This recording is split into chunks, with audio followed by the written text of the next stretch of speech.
Good morning, live from New York. Sorry it's a bit later than planned. My name is Luann Wise. I'm an accredited She Means Business trainer for Enterprise Nation, and I'm here in New York to attend Social Media Week Live. This is their 10th anniversary of this conference, and I'm really pleased to be here. Lovely New York, it's one of my favourite cities, and I've been involved as a speaker for Social Media Week Bristol, because this is an event that takes across 25 cities in the UK. So I just wanted to share this morning some of the learnings from the first 2 days of the conference. It's a 4-day conference, so I'm halfway through today, and there's 3 stages. There's about 2,000 tickets sold, 3 stages split across throughout the day, lots of different talks. They're all 20 minutes or 40 minutes, so quite high impact, fast-paced training sessions.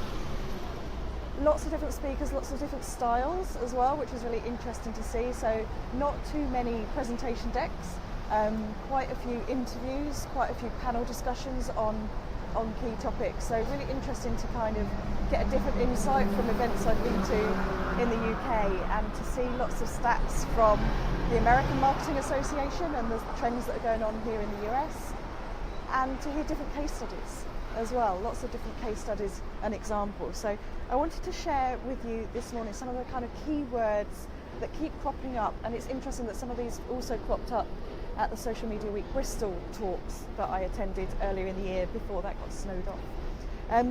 I think the biggest keyword that's appearing throughout is relevance, and that everything has to be relevant to your target audience and your target customer. And there's been quite a few sessions that I've attended here based on data. YouGov did a really great presentation breaking down the data and the segmentation that they use before a big Super Bowl ad campaign earlier this year. Lots of talk about understanding your audience, needing to profile the data, going way beyond demographics and age and gender. One speaker yesterday kind of likened it to cutting a wedding cake, and how there's 3 tiers to it, and you really want to cut all the way through. I took a screenshot of that, and that's on my Twitter feed. So relevance. The other big word that's really coming out is empathy, and needing to have empathy with your audience. How, just like in my talk at Social Media Week Bristol, everything is about talking to people. Even in B2B, it's talking to people, and we need to have empathy and understand. And one speaker changed the old kind of recognised way of kind of saying right place, right time, right message, to meaningful place, meaningful time, meaningful message. So really about personalisation and making conversations one-to-one rather than one-to-many in social media. And storytelling is really key to that. Every speaker has talked about the stories that they tell, how to create the stories, how to share the stories, how to get stories from other people in their organisation in a kind of newsroom style. So people are creating newsrooms within their organisations to get the stories from their colleagues, to get the stories from their customers and the case studies, and to share them. There's been a lot of talk about breaking through noise and clutter, and I think again that comes back to knowing your audience and knowing your customers, and knowing the heart of your business and purpose, knowing your purpose, and everyone in your organisation knowing that nothing is being confined just to the marketers or the social media teams.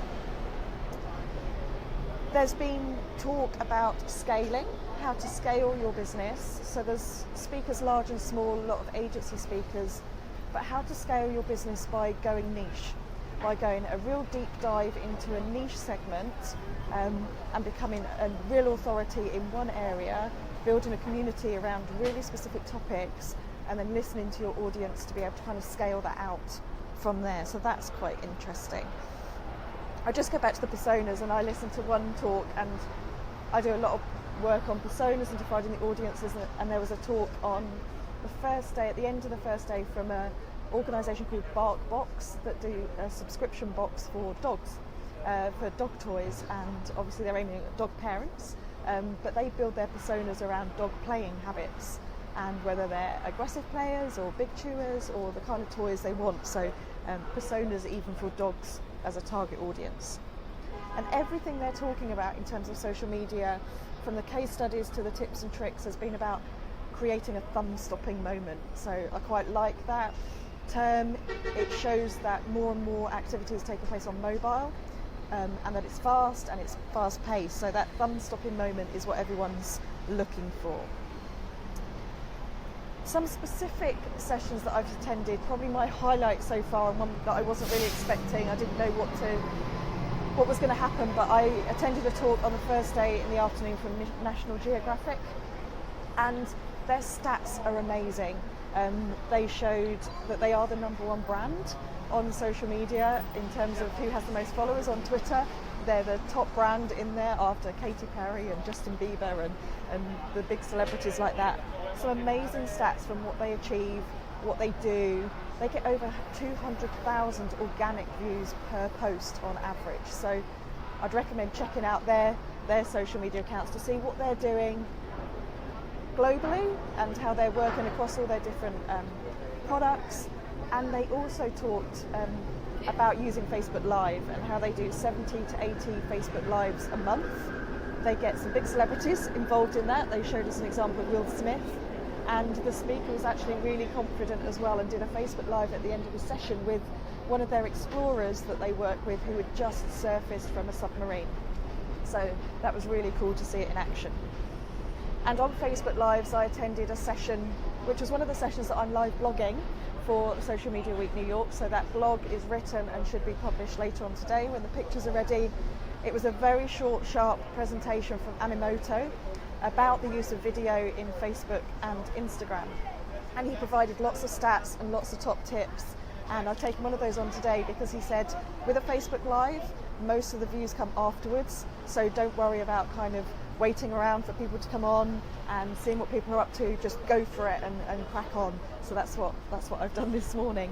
He's talked about Facebook Lives being raw and uncut, but because people are watching it afterwards, that they do then view it as more of a regular video.